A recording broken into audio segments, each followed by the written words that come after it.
Estamos iniciando o Literato, um programa realizado pelo Centro Cultural Banco do Nordeste com o objetivo de levar ao público um pouco mais sobre as ideias, histórias e obras dos autores nordestinos. Nesta edição, dedicada à poesia cearense, promovemos o encontro entre os poetas Adriano Spínola e Horácio Dídimo. Adriano tem diversos trabalhos publicados e o seu livro Beira Sol foi um dos indicados para o vestibular da Universidade Federal do Ceará entre 1998 e 2001. Já Horácio Dídimo, que é membro da Academia Cearense de Letras, possui várias obras no campo da poesia, ensaio e literatura infantil, sendo uma das mais conhecidas o livro A Palavra e a Palavra. Para debater com os poetas, contamos com a presença do professor universitário Reginaldo da Silva Domingos e do co-editor da revista de poesias Gazua, Eduardo Jorge. Nos dois primeiros blocos, teremos a fala de cada um dos autores sobre a sua produção literária e, no terceiro bloco, os comentários dos debatedores, juntamente com as perguntas da plateia que esteve presente no auditório do Centro Cultural Banco do Nordeste. Com vocês, o poeta Adriano Spínola.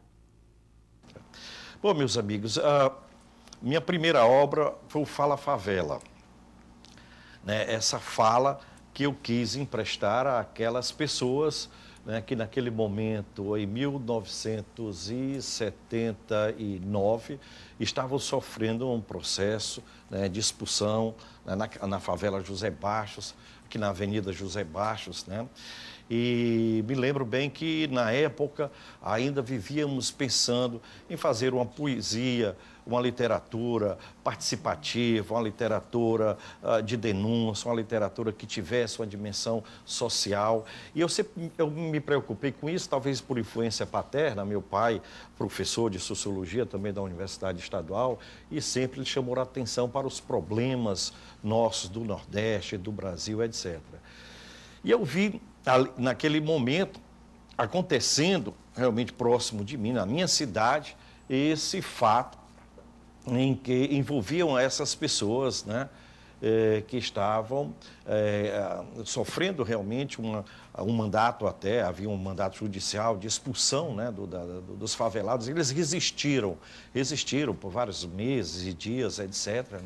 E aquela resistência teve algo de trágico, porque, por fim, eles foram expulsos com muita violência, Um dos moradores até chegou a levar um tiro na espinha, ficando paralítico para o resto da vida. Houve a ideia de um muro para cercar a favela.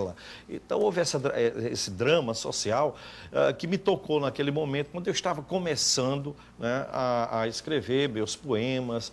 E a verdade é que eu pensei em escrever assim um poema sobre o fato que pudesse, naturalmente, denunciar aquela injustiça, aquela dor que estavam sofrendo os humilhados e ofendidos, mas com a maior justeza possível com as palavras, fazer justiça justamente na própria elaboração da poesia. Então, quem lê, por exemplo, Fala Favela, vai sentir até um certo rigor na construção dos poemas, porque eu entendi naquele momento que era preciso que aquele fato pudesse ser, digamos assim, devesse permanecer na memória das pessoas, através de uma poesia que não pudesse sofrer a corrosão do tempo facilmente, E até para minha surpresa, esse poema teve uma segunda edição, agora em 1998, uma segunda edição, uma edição até bilíngue, português e francês. Foi lançado na França durante o Salão do Livro em Paris, eu fiz a leitura do poema lá e eu fiz também a reedição desse livro, motivado pelo fato de ter assistido até pela televisão a expulsão de uma favela em São Paulo, E eu cheguei à conclusão de que, infelizmente, a mensagem do Fala Favela, o que ele retratava, aquela dor, aquele sofrimento, permanecia no Brasil. Infelizmente, o poema continuava atual, porque essa realidade dos favelados, que hoje se diz dos sem-teto, continua. Aliás, eu creio até que aumentou nas grandes cidades brasileiras. Bem, então esse foi o meu primeiro livro. Eu fiz esse trabalho né? Mas não esperava que ele permanecesse tanto, né? Ele fosse logo desatualizado, né? Porque esse problema teria sido, ou eu esperava que fosse solucionado, né? Daí a alguns anos, né? O que infelizmente não ocorreu. Bom, depois dessa experiência da poesia social, né? Eu me lembro até que eu comecei esse poema afirmando, né, a minha cidade, o lugar, né, da minha presença, quando eu digo assim, minha cidade é meu país, meu povo, meu poema que escrevo por onde piso. Fortaleza é a minha pátria, que fundei a república dos meus versos numa calçada. Eu quis fazer efetivamente um poema situado, né, bem localizado, bem determinado, e ao mesmo tempo que alcançasse, né, uma mensagem universal, né, que tivesse também, né, uma compreensão mais larga, mais universal, né? E acreditando que estava tocando na velhíssima dor dos humilhados e ofendidos de que falava Dostoiévski. Bom, depois desse livro, eu fiz um poema, um livro, né, em moldes inteiramente diferentes, em termos de linguagem, também até, eu diria, em termos de temática, né? Que foi esse daqui, que o Reginaldo acabou de me trazer, né, esse livrinho também, chamado O Lote Clandestino. Uma edição, eu acho que mais precária ainda do que o Fala Favela, que foi uma edição mimeografada, né, poemas urbanos, e uma linguagem mais coloquial, né, os versos livres, né, até um pouco distante, bastante distante daquele rigor formal do Fala Favela. Ele teve, por último, a reedição. A reedição foi essa daqui, agora sim, né, uma coisa mais interessante, uma boa capa, uma bela capa, né, do Lote Clandestino, feito também pela Top Books. Né? Deixou de ser clandestino, é verdade. É absolutamente, né, clandestino, até pela edição. Não me esqueci de mencionar o fato de que eram poemas todos urbanos, né? Eu nasci aqui em Fortaleza. Toda a minha infância foi aqui em Fortaleza, né, próximo da praia, né, e depois eu viajei aos 18 anos para Nova York. O impacto daquela grande cidade realmente foi um impacto que me influenciou muito, talvez até mesmo na execução desses poemas urbanos. E eu me lembro que, como os poemas são assim, urbanos, todos eles, etc., eu tive a ideia sobre a cidade, né, de fazer um lançamento não literário, né, mas um lançamento literal, né? Então subi no alto do edifício Savaná, né, e lancei então os livros de lá. Fiz o lançamento mesmo literal, né? E o lançamento literal, né?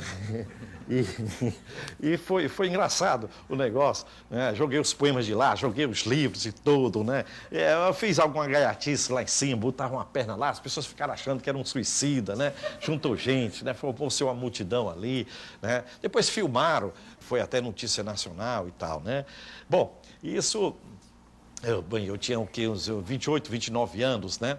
E fiz esse lançamento literal, que nessa segunda edição, né, eu reproduzo até as fotos do jornal aqui no final, né, do lançamento literal, né? Que eu não estava fazendo, querendo fazer, vamos dizer, literatura, né, no sentido mais nobre da palavra. Eu queria fazer uma poesia rueira mesmo, né? Uma poesia mesmo na praça, uma poesia ali realmente circulando no meio da rua, né, junto, né, à multidão. Era essa a ideia, né? Era essa a ideia. Interessante que nesse livro, nesse livreto, na verdade, né, o último poema chama-se Minha Gravata Colorida, é o poema mais longo, né? E esse poema, eu acho ele importante para meu próprio processo criativo, porque ele possibilitou, vamos dizer assim, foi o gancho para escrever o Táxi, né? Esse poema eu escrevi em 1985, portanto, 3 anos depois, e eu começo o Táxi justamente fazendo referência, né, a esse poema Minha Gravata Colorida, né?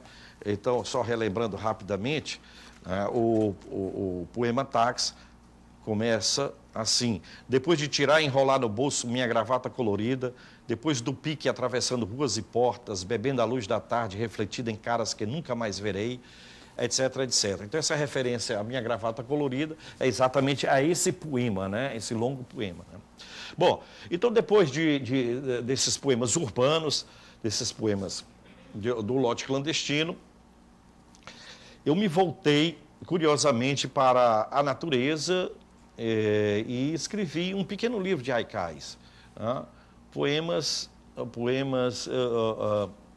assim, voltados para os animais, os seres, a natureza, enfim, outro cenário, né? Com outra formulação, através do haikai guilhermiano, né? Aquele com 5, 7 e 5 sílabas, né? Rimados, etc. Né? Por exemplo, o sol despertado, um galo tenta bicá-lo, o canto rosado, é o poema inicial. Aí, então, eu dediquei esse livro a meus filhos, que eram pequenos, e eu fiz, então, essa experiência desse olhar voltado para a natureza. Mas, na verdade, eu estava me preparando para escrever o Táxi, né? Esse poema que também passa pela cidade de Fortaleza, né? E que surge em 85. Então, é um poema que eu imaginei com a minha namorada de então, tomando um táxi ali na altura da Bezerra de Menezes e seguindo pelo táxi, atravessando a cidade, né, e indo até o último motel da Praia do Futuro. Né? É um poema erótico, urbano, né, atravessando vários pontos da cidade, como eu disse, né? Mas é verdade que o livro atravessa, além de atravessar Fortaleza, ele vai na memória para outras cidades, Rio, São Paulo, Nova York, Juazeiro, etc. O percurso dele realmente, né, é assim, né, não fica, não se localiza, não se prende a um só espaço, né? Então tem essa viagem também no passado, no presente. Aí vai até, como eu disse, né, um motel na Praia do Futuro, né? Que a minha ideia era exatamente falar, né, da minha cidade, assim, falar da realidade cultural, espacial, humana, social, né, de Fortaleza e que, naturalmente, né, essa mensagem, essa fala poética, né, pudesse ser entendida por qualquer pessoa, em qualquer lugar, em qualquer época, né, que universalizasse, enfim. É aquela velha ideia do Tolstói, né, de que se quer ser universal, né, pinta bem a tua aldeia, né. Então, a gente poderia dizer que foi mais ou menos nesse sentido. E o fato é que o Táxi, que foi publicado em 86, né, realmente teve um reconhecimento da crítica bastante favorável. E eu acho curioso, né, que é um poeminha que eu escrevi em 86, né, imaginando que ele teria gasolina apenas para dar uma volta no quarteirão, né, e continua transitando, né, até hoje, né, depois de 20 anos, né, continua rodando esse táxi. Né? Bom, depois do táxi, eu continuando esse projeto de fazer uma poesia épica urbana, escrevi o Metrô, né, se passando sobretudo no Rio de Janeiro, onde eu fui morar em 86, mas também para outros lugares, né, também passa por Fortaleza, né, e depois vai para a Europa, etc. Né? Então, foi essa ideia de fazer uma trilogia épica urbana, né, para falar, né, da contemporaneidade, da minha experiência de um poeta urbano. Né, eu mergulhei muito nisso. Bom, depois desse trânsito, na minha gravata colorida, no táxi e no metrô, né, eu busquei fazer agora uma espécie de contraste ou de oposição a essa fala ou essa narrativa dionisíaca, porque são 3 poemas também eróticos, né? E passando por diversos lugares, né? Não só Fortaleza, mas diversos lugares, né? Nova York e várias outras cidades do mundo, né? E procurei, então, escrever agora uma poesia ligada agora a minha cidade, é Fortaleza. Aí foi Beira Sol, né? Eu busquei fazer esses poemas, né, agora numa linha, digamos, mais apolínea e não dionisíaca, né? Mas buscando fixar, né, os seres e as coisas através até de algumas formas fixas, né? Pela primeira vez eu utilizo o soneto, por exemplo, né, no Beira Sol, né, e falando sempre dos tipos e da nossa realidade. Né, não só que eu estava, né, tentando fixar ali no momento, no presente, mas também, né, buscando retratar personagens que fizeram, de alguma forma, né, a cidade de Fortaleza. Essa foi a ideia. Essa foi a ideia. É um livro pequeno, 38 poemas, né? E tentando aprender sensorialmente, ver né, essa realidade praiana, sobretudo, né? Essa realidade aqui da praia, né? E sob o sol, né? Sobre a luminosidade do sol. Daí o nome, Beira-Sol, né? Então todos os poemas se passam à luz do dia, né? E com essa proximidade, mas ao mesmo tempo com uma linguagem muito metafórica, muito visual, né? Com a visualização, e também com uma certa musicalidade através desses poemas de forma fixa, né? E me lembro também que nesse livro eu falo também, quer dizer, recorro até à tradição poética, né, da nossa terra, do Nordeste, né, dos cantadores, né? E um dos poemas, que aliás eu sempre leio lá no Rio de Janeiro, e é um poema que as pessoas sempre gostam muito, é o Mucuripe, Peixe Paixão. Eu ia muito ao Mucuripe, né, garoto lá, não só pescar com meus irmãos, meus amigos, né? Mas também nós subíamos ali no Morro do Mucuripe, né, para deslizar, né, para fazer espécie de esqui, né, na areia, né, com uma tábuazinha, né, a gente descia ali, a gente se divertia acolá, dessa maneira, né? E às vezes eu ficava lá em cima no morro, olhando a cidade, né, olhando a cidade lá de cima. E, por exemplo, aí eu escrevi até esse poema, vou ver se eu acho aqui rapidamente, no Morro do Mucuripe, que diz assim: aqui neste morro o tempo, nos coqueiros apara o pensamento, aqui todo erguido o vento espalha a manhã mais dentro, ali derramada imensa a cidade prospera tensa, ao lado o mar azul, silêncio, jangadas levitam lentas, neste instante redondo e intenso, ele se sonha além ou no centro. Eu, de fato, eu ficava lá em cima, menino, garoto, olhando a cidade, a jangada, o mar, né, e aquilo. Então, eu busquei recordar através desse poema, né? Bom, mas eu abri aqui, vi que tem um poema para o jangadeiro, né, e esse poema, que é, na verdade, um soneto, né, está participando até daquela antologia, né, dos 100 melhores poemas do século, feita pelo Ítalo Morricone. E eu gostei, claro, além de ser incluído, mas pelo fato, sobretudo, de estar falando, né, de um tipo representativo do Ceará, e alguém que eu conheci na infância, os jangadeiros lá da praia do Mucuripe, né? Então, esse poema, né, diz, né, jangadas amarelas, azuis, brancas, logo invadem o verde mar bravio, o mesmo que Iracema, em arrepio, sentiu banhar de sonho as suas ancas. Que importa a lenda ao longe na história, se elas cruzam ligeiras nesse instante, o horizonte esticado da memória, tornando o que se vê mito incessante. As velas vão e voltam incontidas sobre as ondas do tempo. O jangadeiro repete antigos gestos de outras vidas, feitas de sal e sonho verdadeiro. Qual Ulisses buscando repentino a sua ilha, o seu rosto e o seu destino. Bom, então, eu escrevi também sobre a rendeira, né? E vários outros poemas aqui, a Lagoa do Mucuri, de Maraponga também, né, no Farol, etc., né, sempre procurando, né, retratar assim poeticamente, né, os lugares, né, e as pessoas, né, da minha cidade.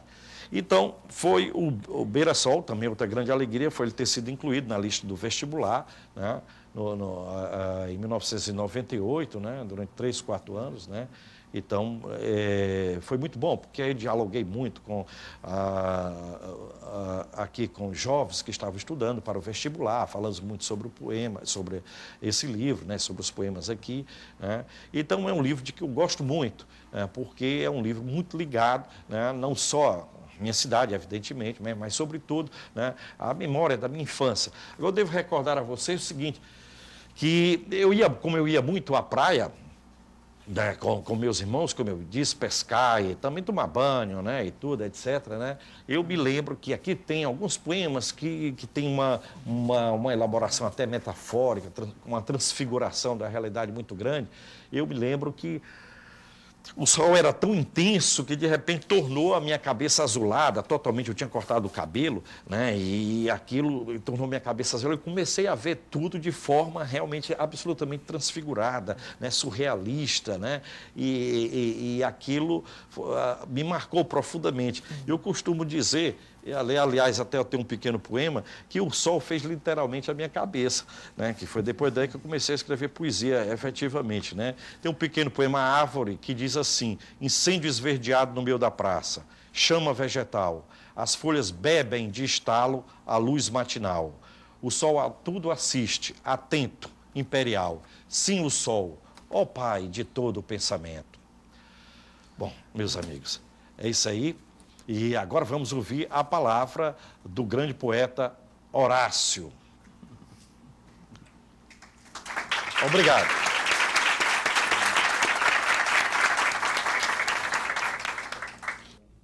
No próximo bloco é a vez do poeta cearense Horácio Dídimo apresentar sua obra.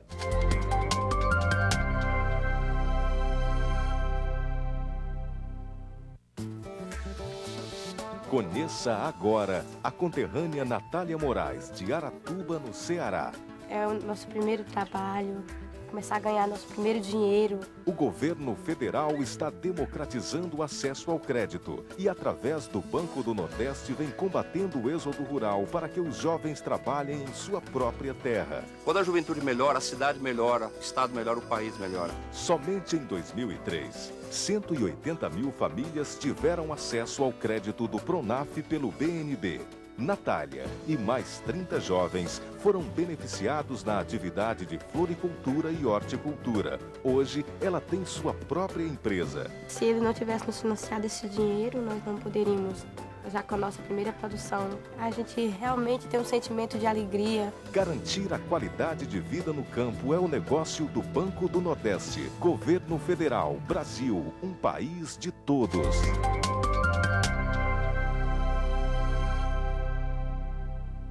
Queria começar as minhas palavras falando da ligação que existe entre a minha poesia, a minha obra e o nosso Adriano Spínola. Porque num dos meus livros, A Estrela Azul e o Almofariz, há essa ligação não só com essa cor azul, que é o que predomina no beira-sol, mas entre os exercícios de admiração que estão nesse livro, A Estrela Azul e o Almofariz, um deles é Fala Favela, em que eu escrevo um pequeno poema em homenagem ao Adriano Spínola, oferecido a ele, que diz assim: fala favela numa só voz, vela favela por todos nós, que somos cegos, que somos mudos, que somos tardos, que somos surdos, nós que fugimos e não ouvimos tua lição, nós que calamos e não cantamos tua canção. É, portanto, um poema sobre Fala Favela, alto do desabrigo nordestino. Muito obrigado, Olá. Que está aqui entre os meus exercícios de admiração.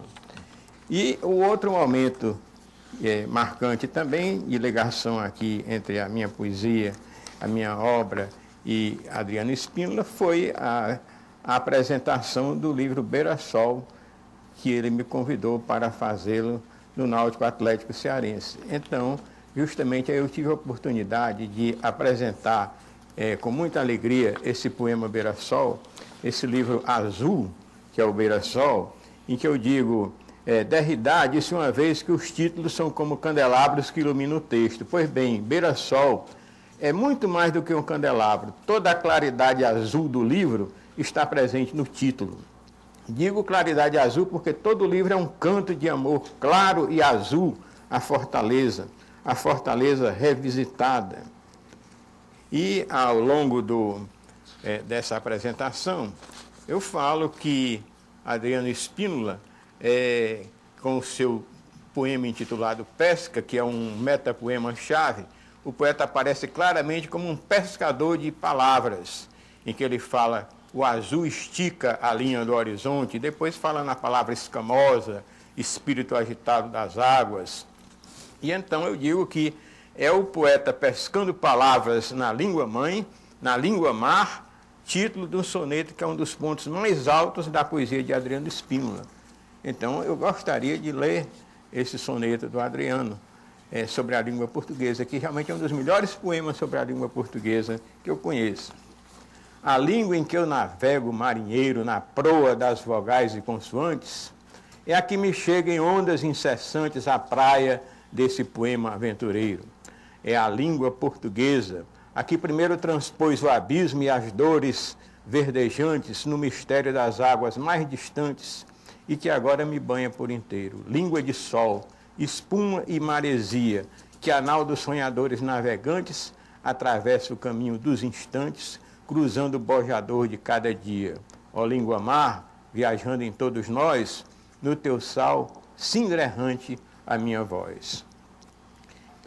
Ao longo da minha obra, desde o Tempo de Chuva, que foi o primeiro livro, seguido pelo Tijolo de Barro.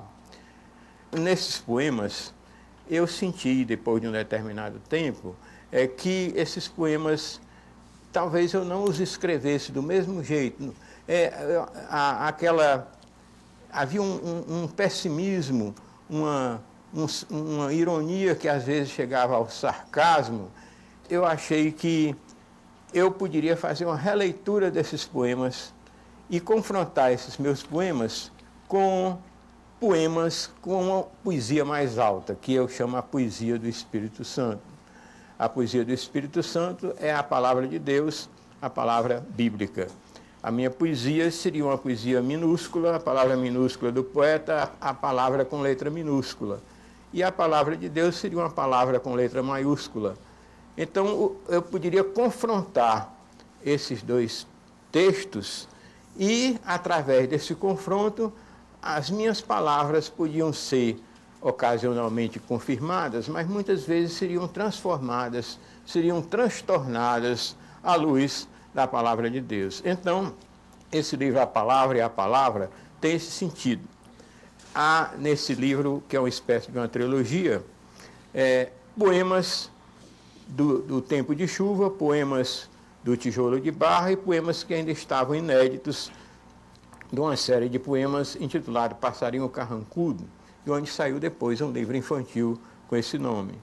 Então, realmente, A Palavra e a Palavra tem esse sentido, digamos, trinitário. Trinitário porque é não só uma trilogia, mas também trinitário porque tudo aqui nesse texto, nesse livro, revela o sentido de que a palavra do poeta, a nossa palavra humana, é uma palavra trinitária, porque ela é formada de silêncio, som e sentido.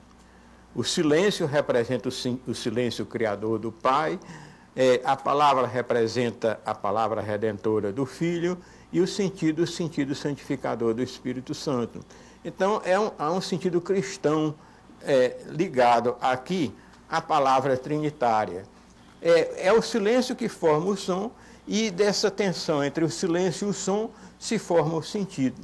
Muita gente pergunta por que as páginas desse livro têm um espaço em branco tão grande.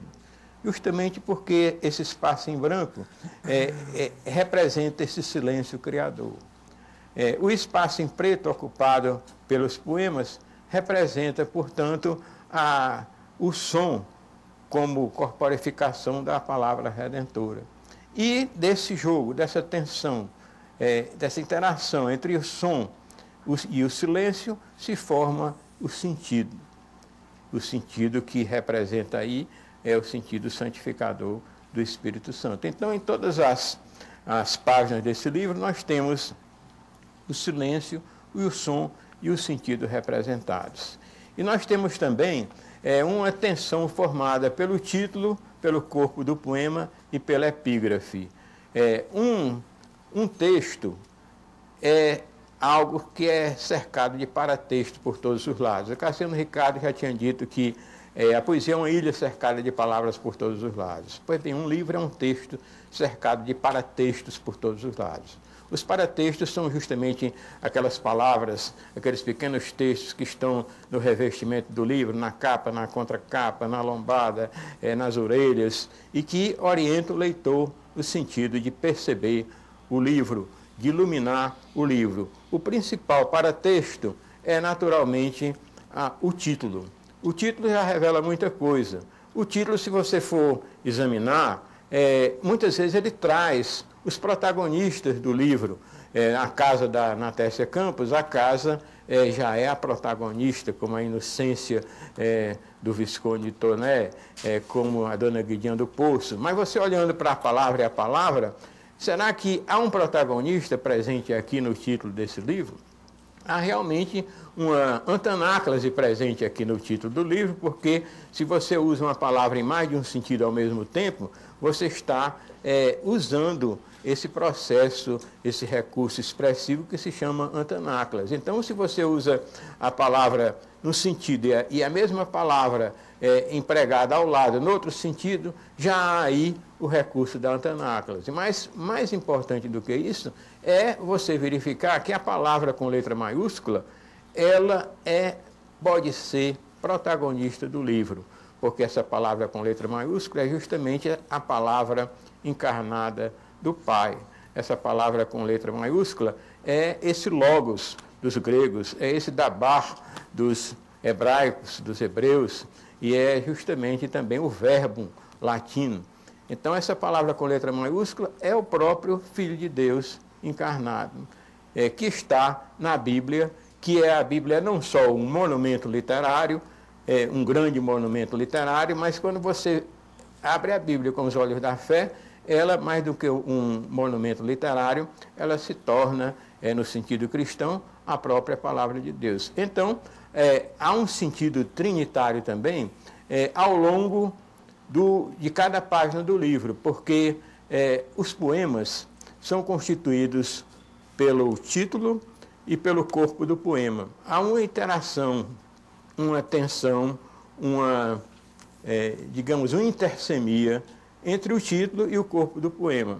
O corpo do poema, muitas vezes, é iluminado pelo título. Então, nessa intersemia, o poeta recriador verifica que o título ilumina o poema e o poema volta ao título. E nessa intersemia se realiza o poema. Mas acontece que nesse livro há a presença das epígrafes. E, justamente, além de cada página do livro haver uma pequena epígrafe bíblica, há também duas epígrafes iniciais que se referem a todo o livro. Essas epígrafes iniciais são justamente palavras, textos paulinos, em que o primeiro diz que a palavra de Deus é viva e eficaz, mais penetrante do que uma espada de dois gumes, e atinge até a divisão da alma e do corpo, das juntas e medulas, e discerne os pensamentos e intenções do coração. Então, se nós colocarmos a nossa palavra diante dessa palavra de Deus, nós temos a certeza de que ela atingirá a divisão da alma e do corpo, vai discernir os nossos pensamentos, as nossas intenções. E mais ainda, São Paulo diz na Epístola a Timóteo que toda a Escritura é inspirada por Deus e útil para ensinar, para repreender, para corrigir e para formar na justiça. Então, os nossos poemas, diante da luz da palavra de Deus, eles podem ser repreendidos, corrigidos, para que esses textos sejam formados na justiça. Então, é por isso que cada poema, como, por exemplo, o poema concreto Luz Azul, Luz Azul é o título.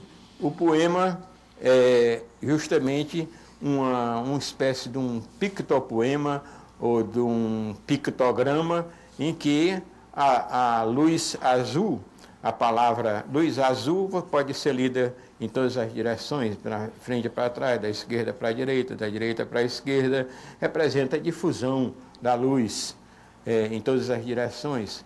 O livro A Palavra e a Palavra é um livro intercontextual. Intercontextual porque o contexto literário está ligado ao contexto bíblico. São dois contextos diferentes, eles estão unidos aí.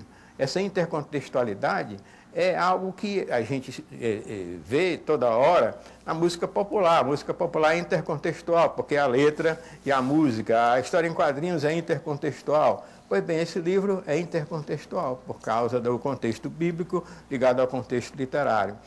Os meus livros posteriores, eles não são naturalmente intercontextuais, mas a temática religiosa aparece em muitos deles.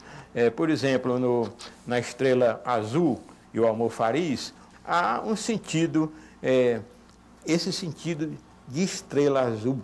A primeira vez que o azul apareceu na minha poesia foi num poema chamado O Anãozinho. O anãozinho tanto fez, com estrela azul brilhou no céu pela primeira vez. E depois, então, essa estrela azul passou a representar para mim a própria poesia.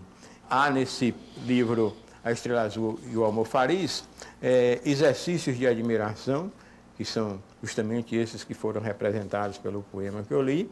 Há exercícios de contemplação, que são poemas de sentido religioso, e há exercícios de transcriação, que são uma espécie de exercícios duplos de admiração.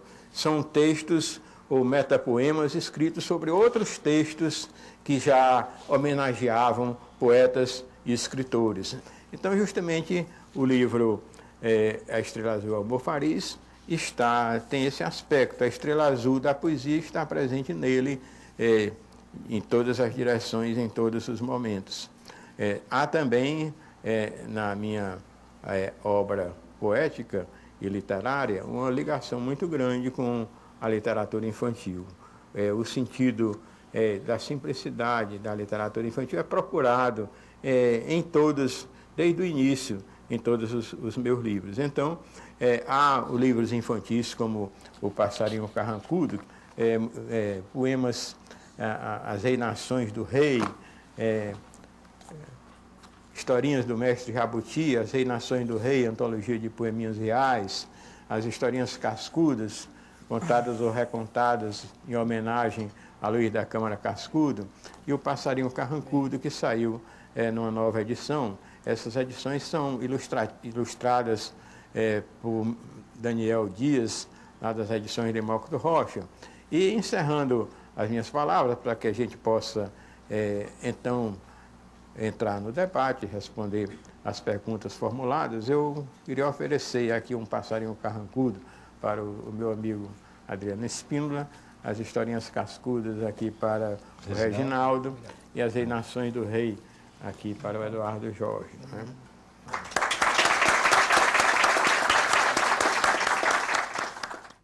A seguir, o debate, que tratará, entre outros temas, de intertextualidade, misticismo e erotismo na poesia.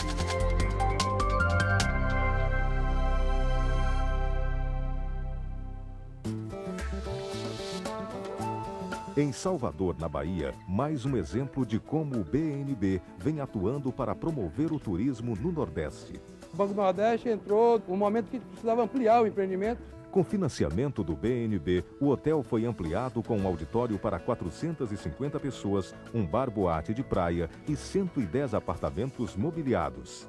O hotel tem uma das melhores ocupações do Brasil. Nós geramos 320 empregos diretos e mais de 1.000 empregos indiretos. Além de investir em infraestrutura turística, aeroportos e rodovias, entre outros, a atual gestão do BNB já emprestou quase 76 milhões de reais para empresários do setor turístico do Nordeste. O Banco do Nordeste foi preponderante para a gente chegar onde nós chegamos. Valeu, conterrâneo. Promover o turismo é o negócio do Banco do Nordeste. Governo Federal, Brasil, um país de todos.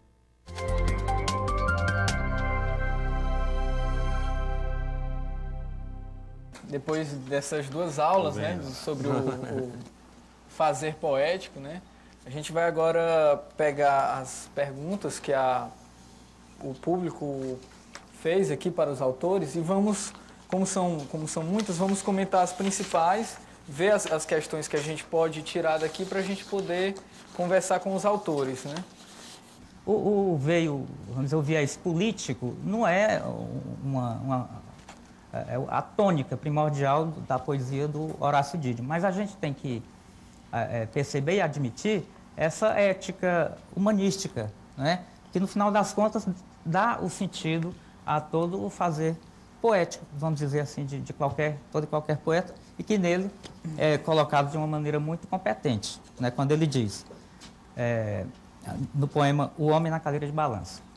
Precisamos criar juízo, cumprir as determinações e tomar enérgicas providências.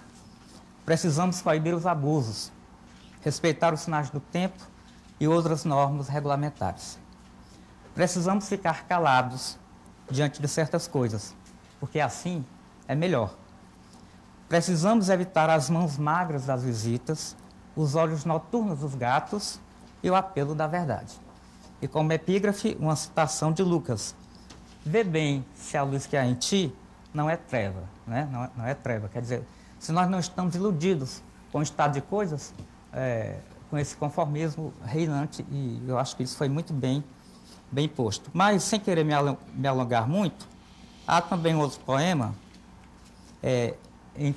intitulado Quando, que também eu creio que ele se refere a uma superação desse estado de coisas. Quando levanta na ponta dos pés a madrugada, o coração soluça levemente.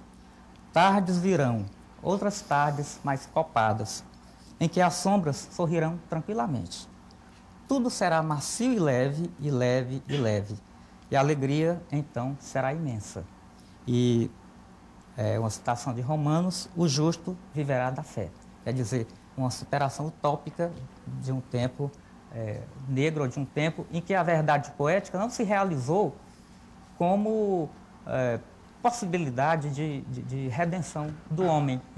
Mas isto, não obstante ser iluminado pelo verbo, como ele diz, o verbo divino, é uma utopia humana enquanto tal. Mesmo aqueles que não são cristãos podem dizer isto que foi dito aqui no poema do Horácio Dídimo, né? O Horácio tem um poema chamado O Sol Existe. Eu acho que realmente fica bastante adequado às suas ideias a respeito dessa mensagem a política e até mais, eu diria, transcendental. Então, o sol existe, diz assim: ainda que seja noite, o sol existe. Por cima de pau e pedra, nuvens e tempestades, cobras e lagartos, o sol existe. Ainda que tranque o nosso quarto e apaguem a luz, o sol existe. Belíssimo poema. Adriano, que fala da nossa esperança em superar as dificuldades. Mas indo agora para as perguntas, né? A primeira pergunta vai para o Adriano Espínola. O Vicente Júnior, que é professor que é da UFC, ele vai falar que em Beira Sol ele percebe um olhar sobre Fortaleza, mas que revela duas cidades, uma clara, a outra escura, né? Ele pergunta se estudar Gregório de Matos, né, o transformou em um neobarroco, né? E falar um pouco também da influência como o Fala Favela é um poema construtivo, né? Falar um pouco da influência do João Cabral. Já que falaram do Gregório de Matos, sobre o erotismo. E eu queria que você falasse um pouco do poema Residência, que é o último poema do livro, esse livro extraordinário, né? Beira Sol, que é um livro que particularmente me fez ver Fortaleza de uma maneira diferente. Vou tentar, então, responder essas três perguntas, né, a partir da Residência, né, que é o último poema e a última pergunta, né? O corpo de minha cidade é um naco de terra à beira-mar. Nele as ondas quebram o tempo por entre as pedras. As dunas empinadas apontam-no para o céu de minha boca. Traz sobre as ancas um sol selvagem tatuado. Um riacho corre até a foz do seu sexo salitroso. Pássaros marinhos migram de seus olhos para as mãos. Esquinas e gestos logo irrompem sob a praça de seu ventre. Pelas ruas diariamente atravesso o mapa do seu sangue. Amar esta mulher é habitá-la. A ideia foi tornar a cidade ambígua, né, no sentido também de ser uma mulher. E aí há, de certa forma, uma alusão ao Heidegger, que dizia que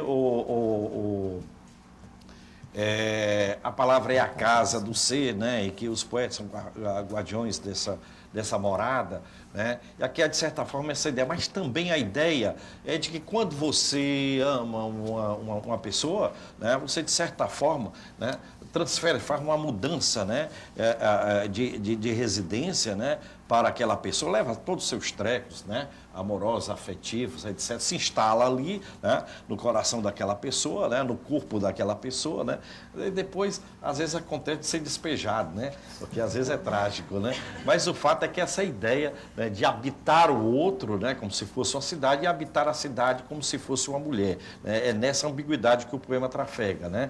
Com relação à outra pergunta, bem, eu diria o seguinte, que há um lado da claridade muito intensa, né?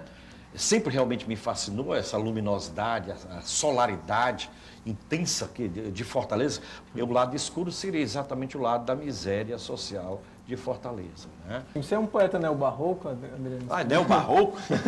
Você depois de ter estudado Gregório de Matos? Eu sou neon-barroco, né? Por causa exatamente da minha poesia urbana, né? Realmente a minha vivência toda aqui foi na cidade e tal. Outra né? pergunta é a respeito do João Cabral de Melo Neto. Sim, assim, do João Cabral de Melo Neto. Fala né? Favela. De fato, existe. Né? Existe a influência de Cabral aqui, sobretudo no rigor construtivista, né? De alguns poemas. Outra pergunta aqui, que é do Marcelo Martins Souto Filho, que é estudante.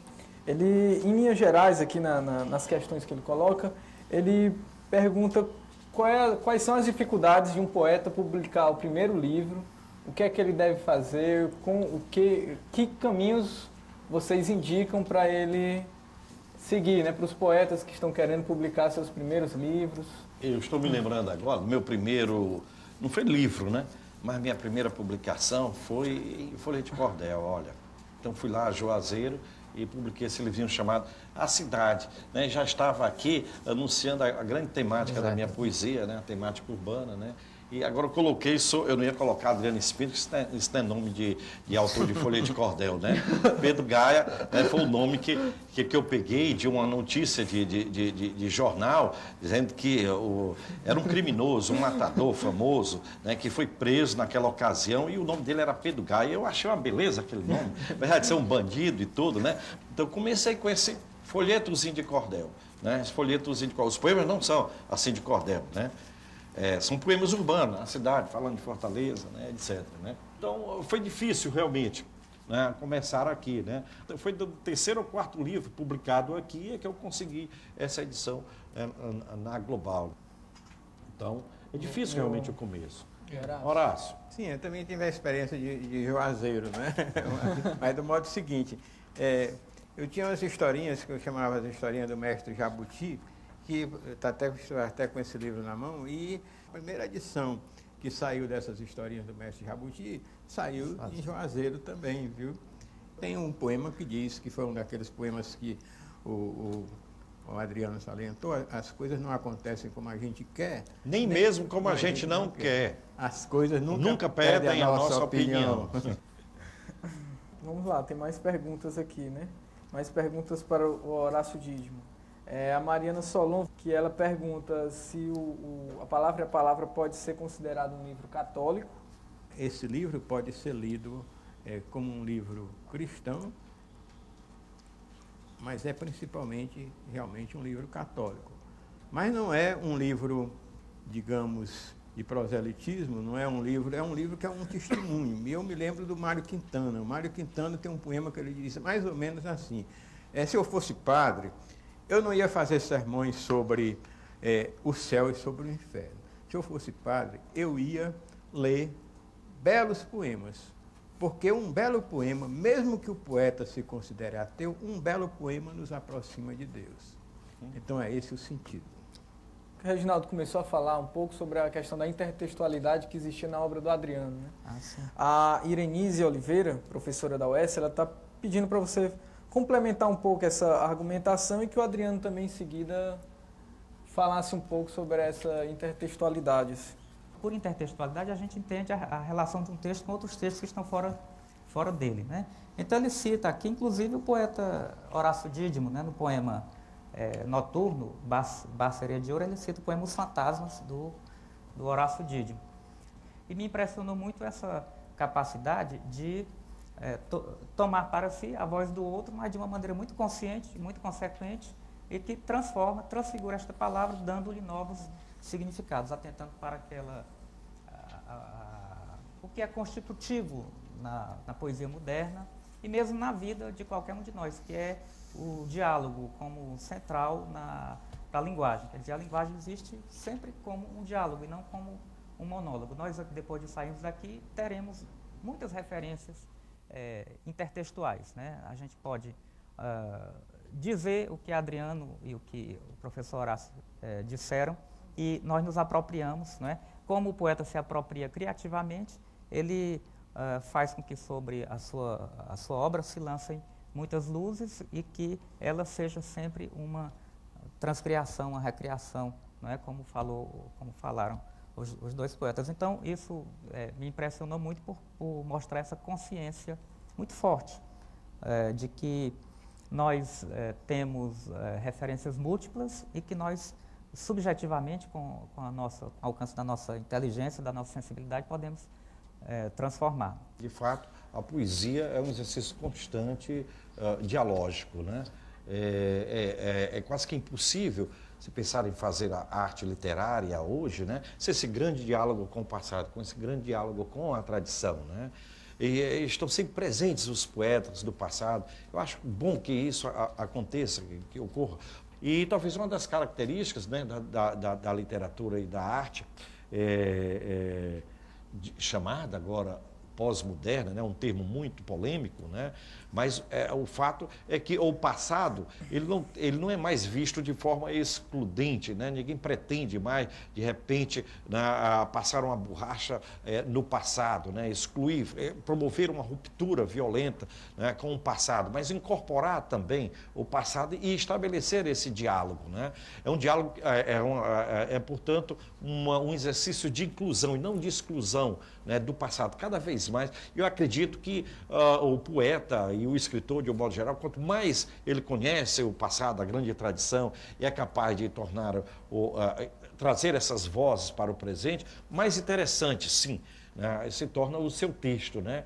Porque, na verdade, nós sempre estamos dialogando, nós vivos, com os mortos, né? E a presença desses grandes poetas, né, desses grandes artistas do passado, né, podem reavivar, sem dúvida nenhuma, a nossa linguagem, a linguagem contemporânea, a linguagem dos nossos dias, né? E a última pergunta, que é do André Monteiro, que é professor universitário da UFC, ele pergunta como falar da vida na poesia para além da representação dos estereótipos do vivido. Essa é uma questão em tanto, né? Porque eu acho os poetas procuram, desde o romantismo, sobretudo, né, essa proximidade da poesia com a vida, expressar diretamente a vida, é um grande desafio, né? A literatura, afinal de contas, né, a arte, de um modo geral, está sempre em busca, né, de expressar a vida de uma maneira mais palpitante, mais bela possível, né? É sempre um desafio permanente, né? Quer dizer, a literatura não é apenas um jogo de linguagem, né? Não é apenas, não existe apenas esse aspecto lúdico, verbal, né? Mas também vontade, um desejo de apanhar, de agarrar aquilo que é vivo, palpitante, a realidade, enfim, né, da vida. Essa realmente é um grande desafio. E a maneira de chegar a isso, essas maneiras variam enormemente de poeta para poeta, de escola para escola, né? É uma grande questão, eu não teria nenhuma fórmula, né? Não teria nenhuma maneira de dizer como é que se chega lá, né? Isso vai depender de poeta para poeta, né? Evidentemente, essa relação, né, da linguagem, né, com a realidade, né? Há sempre o Cabral, por exemplo, diz que a realidade arrebenta qualquer imagem no seu poema final, né, uma faca solâmina, né, ele fala isso, né, que de fato a realidade sempre é superior, né, às nossas possibilidades, né, de retratar a realidade, porque nós não temos diretamente o real, na verdade nós temos uma imagem da realidade, né, e uma imagem verbal da realidade, né, e é isso, sobretudo, que a literatura possibilita, né, esse processo de desrealização, segundo os teóricos, para tornar o real mais real. Essa é uma questão evidentemente complexa, pessoal, e isso nos levaria a um debate, né, até filosófico, né, muito grande, né, a respeito dessa relação entre a linguagem e a realidade, entre a literatura e a vida, né. Apenas esbocei, rascunhei algumas pistas, algumas ideias, né, mas entendendo de saída que é uma questão complexa. Cabe a cada poeta, né, estabelecer as suas estratégias de aproximação e apreensão da realidade, da vida, não só exterior, mas também interior. Muito bem, muito bem.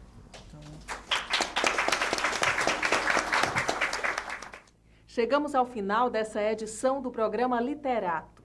Até o nosso próximo encontro, quando teremos mais uma vez a oportunidade de entrar em contato direto com outros escritores nordestinos e suas obras. Até lá!